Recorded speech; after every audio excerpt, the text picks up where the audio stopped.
Brenna Mcgowan, welcome to the WorkPlay podcast. Thank you for having me. I'm so excited to be here. I am so excited to talk to you. You are the pinnacle of launching. Oh my God, she knows her stuff.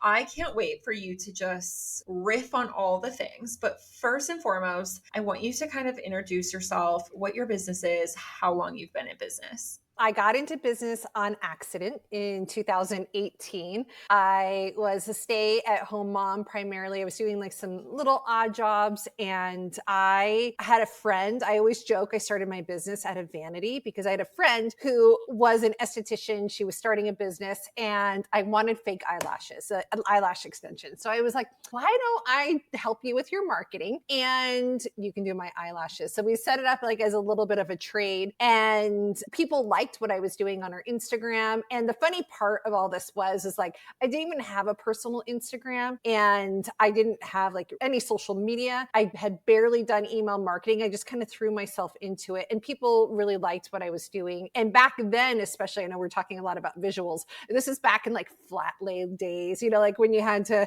have like your Instagram was very, very visual. And so I started to put things together, and from there, people liked it. And I was like, oh, maybe I should start a business. Not realizing, I always say like there was this parallel world, online world I knew nothing about, and that there was people out here doing social media management. I didn't even know it was a title, but I fell into it. I announced myself on Facebook, got clients immediately, and realized I really, really hated doing social media management. So from there, I very quickly went and transferred over into, or I should say pivoted over into copywriting, because I always liked the writing behind what I was doing. And then from there, I slowly started to write everything: websites, emails, sales pages, all the things. And I found myself writing launch copy. And I always think it's interesting that I fell into launching, because selling isn't one of those things I would call myself like a natural salesperson. I don't like a lot of stress. I'm an overthinker, right? Like all these things that like really aren't great for launching. But yet I found myself writing launch copy, and I honestly had a couple of launches kind of close to each other that didn't do well. And I started to evaluate like, what were we missing from these launches? And both of these clients, it was very clear that we were missing a really strong pre-launch. And I also noticed at the same time, like, nobody's actually talking about what we could arguably is the most important part of a launch, which is what do you say and do before you ever launch? And so I doubled down and became what now a pre-launch expert. And that's what I primarily focus on, is showing people what to say and do so that they can create demand and desire before they ever sell or open their doors. I love it so much. It's so funny. I feel like that social media manager pipeline to another area of business is so common. I feel like everyone's like, let me be a social manager. And then they're like, no, I hate this. We've had quite a few people come on the podcast and say like the same kind of trajectory. It's so funny. I always say, Lord bless those social media managers, because it is not an easy job. And the ones that do it and do it well, I mean, that's what they were born to do. So, but I definitely did not fall into that category. I agree. I know, because it looks so easy from the outside looking in, but it is so not. It's probably the hardest part, honestly. So this is so interesting to me, especially how you don't necessarily identify with being like that salesy person. What I got from that is it seems like you're very data driven. Are you looking at key points in order to make these decisions? Or did you do that when you had those kind of like launch flops? And what kind of data were you looking at or assessing? I would say I'm like data light. I look at data, right? But I'm really going through and thinking, I definitely fall more into the creative messaging. How can we really think through? And I just started to think through, like one of the launches, this person had an established audience, right? But the segment that we launched to was not a segment that they had already said no to a previous product. So I just started to think through like, okay, these people came through, they said no to something else. And then we kind of just randomly threw an offer at them and thought, oh no, of course they're going to buy. And if you look at the numbers, right, a lot of times people talk about conversions, like, oh, you should be converting 1% to 3%. When we looked at that, it was like, oh, they should just convert. And it was like, no. We need to really step back and think about, where is this person at mentally? What is the pain they're going through? What is their life circumstance? What other offers are they seeing? How can we take a look at these things objectively and start thinking, okay, what did we miss beforehand audience so that we were getting more interaction and engagement during a launch. I love that. It's almost like you go a layer deeper than what most people are thinking about going. And my question to you is like, how do you figure these things out when you're staring at like a name in an email on a computer screen? Like, how do you figure out what they're thinking when you don't necessarily know these people? How does that work? It's a great question. I don't think anyone's ever asked me that before. And it really goes back to asking people, like, how can we start asking people why they didn't buy? What were they thinking? And a huge part of what I do, as much as I would not consider myself a data nerd, coincidentally, I just had a wonderful person, Kelsey Silver, come through and look at all of my data and like how many people came through the funnel, like very, very numbers. And I was like, oh my gosh, this is a lot. That's not who I am. I'm more like, okay, let's look at what did these people see? And let's look at what are they saying about the position they're in? How are they thinking about it? A huge thing that I do inside of my program, the pre-launch plan program, is we really go through the awareness journey, which is going and say, okay, someone is in my audience, but are they having a problem? Are they at the point that they're having a problem and actively searching for a solution? Are they someone who's actively searching for a solution, but they don't know who can help them get the desired transformation or the answer to the problem that they're having? Or there's something that I call situation aware. And this is where a lot of people fall into, which is our clients and customers actively looking for a solution, but they're looking for the wrong solution. Are they thinking that they need help in one area? And not necessarily wrong. I don't like the right or wrong language, but a situation aware person to me is, and we can talk about examples if you want to like kind of get down into this a little bit, which is if someone is having a problem, well, I'll just give you an example. I think that's an easy way to talk it out, which is, let's say someone is having a problem with launches and they think it's because they need to hire a sales page copywriter. And I know that that is not the reason why they're not making sales. The reason they're not making sales is because they haven't done a proper pre-launch. They haven't done the research. They haven't talked to their people. They haven't warmed them up. So I may have to go in and talk to my audience like, hey, you've been looking for this, but this is actually not the problem you're having that you think that you're having. So it's going and really looking at these, where someone is in their awareness journey and matching it up to, okay, what are they saying and thinking to come up with a strategy, how to help them make the best decision for themselves. It's so funny. It's like when you say that, I'm like, it's almost like you're misdiagnosing yourself and your results. It's like, I don't know if you've ever had like health anxiety where it's like, oh, let me go on Google and see like what this is. And the doctor's like, you do not have this illness at all. What are you doing? And it's almost like you're misdiagnosing where the issue is, if that makes sense. And Yeah. I see that a lot where it's like, I'm not getting sales because of this. And I'm like, okay, it also could be a part of a way bigger web here. Okay, so what do you say and what do you do before a launch? Like, what are these key tangible things that you always need to be doing in order to prime your people up? Such a good question. Most people in our audience, there's kind of these different tiers. And Chet Holmes in his book, I think it's The Ultimate Sales Machine, he talks about like 3% of our audience right now is ready to buy. And then there's like another 3% that are like open to it. It goes down in stages. So when I think through our audience is that we're kind of taking off that top layer of the people who, those people are already pretty much ready to buy. They're up on their awareness journey. Then we kind of go down to these layers. I was thinking about a problem I have lately. I hurt my foot like a year ago randomly, and I'm like, oh, it's going to fix itself. And that's where a lot of our people are like, they're in pain. Like they're not that 3% that I'm talking about is like, oh my gosh, I need a solution right this second. Those are our dream clients, right? They know exactly what they need. A lot of our people are at the place where they're like me. They've been hobbling around for the last year with an issue, but the pain isn't quite bad enough to really make them take action. So when I kind of start thinking of the intersection of like, how are we talking to someone in pre-launch before they've seen an offer? I think about the person who's hobbling along in pain, but sometimes we have to be reminded of the pain that we're in. We have to be reminded of what are we missing out on? We have to be reminded of what are the consequences if we don't take action to solve this pain. So that's the first way that I think through, like, okay, what do we need to say and do during that pre-launch? The second thing is, how can we build up excitement and momentum to get people excited to get out of the pain that they're in, where they can actually see themselves, where they can see themselves on the other side. Inside the pre-launch plan program, and I actually have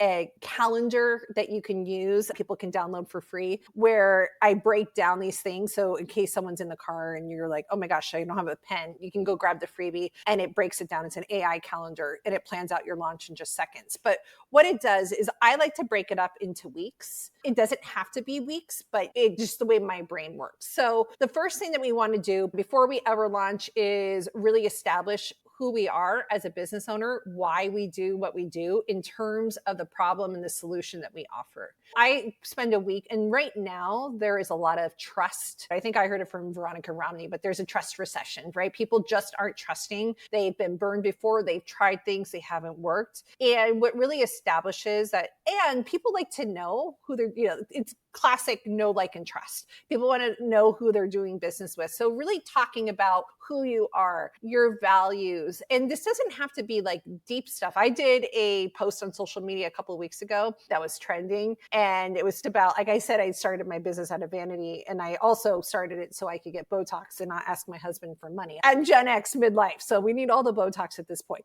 So like just things like that make you relatable. And it's funny, like people now like send me memes about Botox, right? It's just like you're establishing rapport with your client and customer. So that's week one. Week two is really doubling down on the pain that they're in. And as a copywriter, a lot of times, like we've been taught to like agitate pain. That's not what I'm talking about. People, once again, if we go back to my example of me hobbling around, it's just like, hey, do you realize you're still hobbling around on that foot and that you aren't walking right? And we have to be reminded sometimes of the pain that we're in and be empathized with. And that's what people really want to feel seen, heard, understood. They don't want to feel shame for not taking action. They want to feel like someone's like coming alongside them. So when we can establish who we are, make ourselves relatable, really get into, yes, I understand the pain you're in.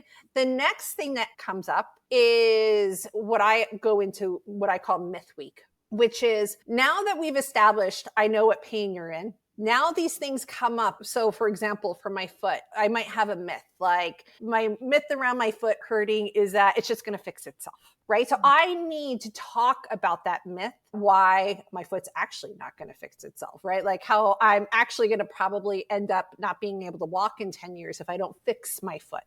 These are the kind of things. So if you can establish rapport with me, that I know you can solve my problem, and you're starting to take away these myths, and the next week would be objections. So maybe I have an objection that maybe you're a foot massager and the foot massager is how you fix this problem. Okay, right. Well, maybe I think there's no way. I don't believe that a foot massage person can actually help me fix this. So you're going to be helping me come to the point where you're slowly removing objections to the solution that you offer. And then last but not least, you are really going to set this up for what I call transformation week, which is, can I actually see myself on the other side of this pain? Can I actually see myself making a change? Can I see myself taking the risk of making change? Like all of these things start to fall into place. So when you start to set up your content in a way that you are establishing trust, you're establishing rapport, you're building know, like, and trust. You are removing objections to what that possible solution is. And you can really future pace me into seeing that. Then when I present an offer to you, you're going to be much more receptive to going, oh, okay, I'm going to take your 4-week foot massaging course because you have already kind of answered all of these questions. What a lot of people do is that they go into, hey, this is what I do, and here's my offer. They're forgetting all of that stuff that we talked about beforehand before presenting the offer. And so that's really what I do, is go in and show people, okay, how can we start talking about something where we get people leaning in and eager? And even today for the pre-launch plan program, I have a launch coming up. April 9th is when I open doors. I already sold a spot today in that program because I'm doing the kinds of things that we're talking about, where my goal is to build desire and demand to fix the problem before I ever start presenting what that outcome is and presenting the solution. I'm obsessed with all of this. Building desire and demand. So good. As far as all of these weeks go, Do we have call to actions? Because you had mentioned you had already sold one. So it sounds like you do have a call to action in each of these weeks. Is that a yes? Yes. So Okay. during the pre-launch, I'm never sending someone directly to a sales page. I'm Okay. opening up different ways to have conversations. Depending on what the strategy is, what the purpose of the email is, I'm also during pre-launch trying to get people to hear and see you. That's another component. So like today I'm going to send out an email. I just did a live on Instagram. My call to action on that, all I care about is getting people to listen to that live, right? Because if I can get people to listen to me and hear me, I'm establishing more of that trust, that rapport. People get to see what my personality likes, what my values are, things like that. But there are other points during a pre-launch where I'm doing maybe a little bit more of what I would consider an indirect ask. I'll say, hey, if this is a problem you're willing to solve, the doors are going to be opening in a few weeks. I might do it in a PS. When it comes time as a conversion copywriter, your whole goal during a launch is to get people to that sales page. My whole goal during pre-launch is to get people to hear and listen to me more. And when I help my students do this, my goal is to possibly do some list building, right? Like trying to increase my audience size. My goal is to start opening up conversations where I could be talking to people and kind of figuring out where they're at. And then at that point, if it's a good fit, I might present an offer to them. Okay. And how do you know if it's working or not? Like, are there certain key points of a pre launch where you're like, okay, yes, we're hitting it on the mark? And if you're not hitting it on the mark, what are you shifting? It's a great question. I would say yes and no, right? This is the hard part about marketing and launching in general. All the gray. All the gray, all of the nuance. I would say a lot of times the people that buy during my launch are people that I've never heard from before, people that I've never talked to before. They're kind of the lurkers.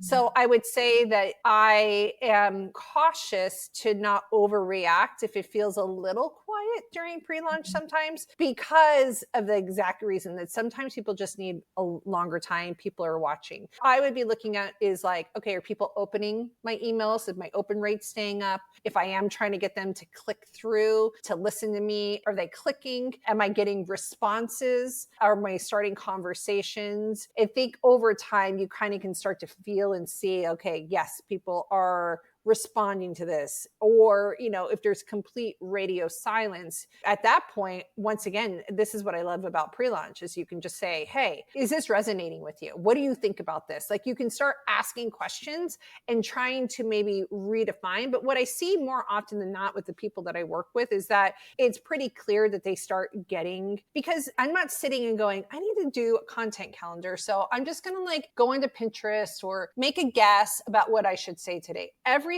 that we are doing is based on voice of customer research. We're going through and actually looking at what are people saying and then using that as part of our hooks, our angles, our emails, what we're using for podcast interviews or for live interviews. So all of it is based on customer research.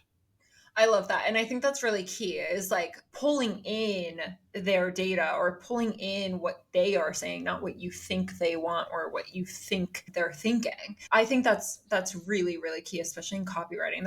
I've always done my own copy, and that's always something I've been very meticulous at. It's like only use their words, only use their experiences. We don't want to make something up that doesn't exist. As far as this whole launch, this pre-launch strategy going into the launch, we've got 5 weeks. Can it ever be longer or shorter? I just set it up as weeks. So you could make this 8 weeks, right? You could take it and like, I could probably talk about myths and objections for 3 weeks at a time if I wanted to for pre-launch and launching, because there's so much there. I've had people go down. Kevin Rogers from Copy Chief is a great example. He was like, I have 2 weeks. I'm like, okay. Now he emails his list pretty often, like almost daily. So we shrunk it down into a 2-week period. The other reason too, it can expand is if you are doing a launch event. So let's say you're doing a webinar or you're doing a 3-day challenge or something. Then I usually add another week to 2 weeks, depending, to be able to fill up whatever launch event that we're doing. So that would be the other reason that it could go a little bit longer. Okay, I love it. So we've got some creative freedom there, essentially. How often are we doing this a year? I know you'll probably say it depends. How much is too much? Is there a such thing, or how little is too little? Once again, gray area. Like, it's hard to say because every business is so different, right? It depends on price point, how warm or cold your audience is, what's happening in your particular niche. I just talked about this on the video I did. It was like, okay, do I need a 6-week pre-launch for a $37 product that I'm putting out? Probably not. But then again, I was bringing up, I saw that Jen Hatmaker, she's an author. She's putting out a book in September. She's already doing her pre-launch and she started in February. I think that's more than 6 months ahead of time. Now that is something that you can buy for under $20, yet she's going and building up this anticipation and creating this runway for months and months and months to sell a product that's less than $20. So this is where I say, that's why it's like, okay, there is these nuances. So how often, I think also depends on how often do you need to launch, how many people are coming into your program, what are your income goals, what is your audience. If you're trying to launch once a month and you have zero audience growth and you're trying to sell a $3,000 course, it's probably not going to work that well. So I think you have to kind of look at your own business and say, okay, what makes sense for me? Where is my energy at? Am I doing a launch event every time I launch? Do launch events feel heavy to me or do they excite me? Some people love to do webinars. I'm doing a webinar for the first time in 2 years in April. And is it my favorite thing? No. I know I want to do this for my business, but it's not my favorite thing. I'd much rather just be in pre-launch all the time. So I'm going to give myself a little bit extra wiggle room so that I can feel expansive about it, right? I think you really have to look at your business, what your sales process is, what you're selling, and determine, what am I doing? What ends up happening a lot of times is that people either sell too much and then it becomes static, and then they get to the point where they're not selling enough because they are thinking, okay, I don't know when to sell or when I shouldn't. So I like creating these periods, these rolling periods for a lot of products. Once again, there's some gray area here as well, where you kind of have these like build up, and then someone says no and they say no, and you go, okay, they weren't ready yet. What do I need to say and do this next time around to kind of help build up? I think of it like almost like a roller coaster. Okay, so built these rolling periods, these buildups, is that what you're talking about in the pre-launch, or are these like mini pre-launches? The buildup that you're talking about. I think a pre-launch has a buildup. So I think it's like that incline on a roller coaster. And then you get to the top and you make the sales. Then it's like, not everyone's going to buy it. Unfortunately, I wish they would. And then you kind of come back down and think, okay, I'm going to give people a little space before I put the offer in front of them again. Okay. And how long should that space be? Once again, I think it depends. For me, I have a program. It's a signature program. Because of the way I run it, I only want to launch it twice a year because I like having most of my summer off and I like having Christmas holiday time off. So I'm going to do this twice a year. Someone else might go and look at their schedule and go, oh, I want to do this. I want to sell monthly. So I'm going to do a couple of weeks of build up. Then I'm going to put them into, let's say, a webinar. I'm going to sell, and then I'm going to start the process over again. So once again, I think it depends on your sales process, what you're trying to sell, what you want your calendar to look like. It's so funny. I always come to this conclusion on every single WorkPlay episode where it's like, this is self-awareness. Like, you have to build your marketing strategy, your business in a way that works for you. And that's where it gets to be creative, as long as you have, it seems like, these bricks or these building blocks that you're saying, like rapport, pain, the myths, the objections, the transformations. As long as you have that, it's like you've got the paint to paint the picture. Now it's up to you to kind of paint it the way that you want to paint it. That's kind of what I'm hearing. I love that. I love that analogy. Yeah, that's a great analogy. I might swipe that one from you because it's true. And it is true with pre-launch, right? Like, I have a system where I help people create boundaries. And even like someone will be like, oh, well, can I do myths before objections, or can I do objections? And I'm like, yeah, like no one's seeing linear. Keep that in mind too. Like, the way my brain organizes it is linear, but people are bouncing around. I get replies from emails that are like from like 2 months ago sometimes, right? People are like distracted. They're not watching your every move. So you can definitely be creative with the system I'm telling you, and all systems. And I think that's really, really important. And I know for me, it's just like we fall into so many shoulds in online business, and then it becomes really exhausting. Yes, preach. It's like, I call it the golden ticket. Like everyone's looking for this golden ticket that's going to save them from whatever thing they're experiencing in their business. And like, I think that's this energy of like, give me the answer. It doesn't necessarily work like that, right? It's like the answer is always from you. It's always, what picture do you want to paint? What do you want it to look like? I also think there's like a parallel with WorkPlay members in general, because every single quarter they're creating from the ground up, and you have to be the driver of the system and what you want it to look like, and we can help guide you. And so it's very similar. I'm seeing very similar bridges as far as the rapport, the pain, the myth, the objections, the transformation, building blocks of this pre-launch strategy. Where is this going? I don't think we addressed that. Is this on email? Is this on social? Is it everywhere? It's anywhere and everywhere you are. So I have people that are like, okay, I only have a podcast and my email list. I have people that use social. I have some people who are on LinkedIn. So it's looking at what are your marketing channels that you're using, and then what can you commit to posting consistently on those marketing channels. So I am a huge proponent of email. If I'm going to give you a couple of must things that you have to do, I'm going to be a little hypocritical here, is that once again, I talked about this earlier, I want people to hear you or see you once a week. And so whether it's you have a podcast, whether it's you go live on Instagram, I have people who have created like private podcasts who do audiograms where people can hear them. I'm always an advocate of like, okay, how can we first do that? Most of their sales come off of email marketing. So I feel like email marketing is changing a little bit. That would be a whole nother episode, but I still think that really making sure that you are emailing your list at least a couple times a week. And there's easier ways to do that, especially with AI right now. Yeah, just those are the things. For me, I'm on Instagram. I have my email and I'm making myself do like live videos. Those are the things that I'm doing, but someone else might look a little different. I would say too, that like pre-launch isn't the time to be like, okay, I'm going to start posting 5 times a week and I'm going to add LinkedIn to it, right? Like don't put that extra pressure on yourself. Like launching is enough. So really think, where is my audience? Where are most people seeing me? And doubling down. One of my quotes, and this goes back to what we talked a little bit earlier, is everything works and nothing works, right? Like one person can go and sell a whole bunch on Instagram, and another person, it's like crickets on Instagram, but they get sales on email. So thinking through what works best for you in your business. Again, it's one of those things where it's like, what's working for you, not for someone else. Yes.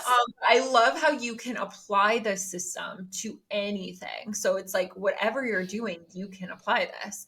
I have to ask for our WorkPlay members and potential members, how do you think this is really going to amplify the visuals that they're creating on a quarterly basis? And just to kind of recap, we're really looking at the visuals from whatever they're doing in marketing. How have you seen visuals affect the launch process, affect the pre-launch process? What can they be thinking about as they're thinking through each of these building blocks? I think of the way with visuals is like creating that cohesive experience. So when you can do what I'm talking about and we can combine it with visuals, right? Like when we have a cohesive experience with copy, with user experience, with messaging, with the visuals, people can sense it. And in a market, especially right now where people aren't as trusting, it's like when your visuals are off, something feels right. So I could have great messaging, but then you start looking at my visuals and you're like, wait, that doesn't feel right. The way I think about it is I think about movies, and I'm a big reader and I love romance type of books, right? So like I'll read one of these books and then they'll do like a movie out of it. Maybe it's like a Nicholas Sparks book. And maybe the character in my head is completely different than in the movie. So I go to see this movie with a book that I loved, but then when I go to see the movie, I almost have like a little bit of a sour taste in my mouth because the visuals didn't match what my experience was. And that's how I think of visuals matching with your copy, with your messaging, is that we want it to feel cohesive, that we don't want people to be like shocked, like, oh my gosh, what's going on? That looks like a hot mess over here, or like something's not adding up. So when you can do this, it keeps it in alignment. And people right now are looking for a reason to not buy. I mean, we're always looking for a reason to not buy, but they're especially looking for a reason right now when trust is down, when markets are saturated. So if everything's not matching up and feeling cohesive, then all of a sudden it gives them an excuse like, maybe I don't trust this person as much. Something's off here. But when we can line this all up, it really becomes this like beautiful thing that works together. It's so funny. I actually might use your movie analogy. So we Okay, can good. just we can just swap Sure, analogies please. because that is so true. It's like you have this idea because you're reading it and you're kind of forming this narrative and this imagination inside of your head. And then it's like it's not living up to the expectation. I see that a lot with people who have like seen the same things over and over and over again from that person. So it's like kind of like with words, you keep saying like the same point over and over. It's like it's not landing for like the 50% of the rest of them that it didn't land for. And so it's like you have to switch it up. You have to make analogies. You have to make different pieces, which I would assume is why we're going through these different areas like rapport, like pain, like myth, because we have to jump in all these other areas. And I think visuals are very much similar to that, where it's like we have to be able to come at it from a different perspective to keep people really, really engaged. And I always tell people, especially with their copy, it's like your copy can say the thing, but the visual has to make a visual cue to the copy. So depending on what the pain is, what the myths are, what the objections are, can we match the emotion? Can the visual show the emotion that the copy is trying to portray and represent? It helps amplify that. It helps people imagine what that is, or it helps them relate to the message even more when you have that synergy, for sure. So that's just my professional opinion about that. I see that all the time when someone has a really good message and a really good visual. That's usually where we see a 6 or a 7-figure campaign come out of that person, because it's everything is working, it's aligning. I did a live earlier where I was talking about what's happening in 2025. Like people keep talking about numbers being down. And I can say with conviction is like, you have to think through, like people have too many choices right now. People are, is this someone I trust? Can I buy from them? Do I want to buy from them? But when we can start like really being intentional with these different pieces, then you're exactly what you said. Then it really starts to come together where it doesn't feel off. Because I think once again, when something feels off in that visual, when we're not dialed in, I'll give you another analogy that my husband is a small plane pilot. And if you are just a couple of degrees off in when you're flying, you can end up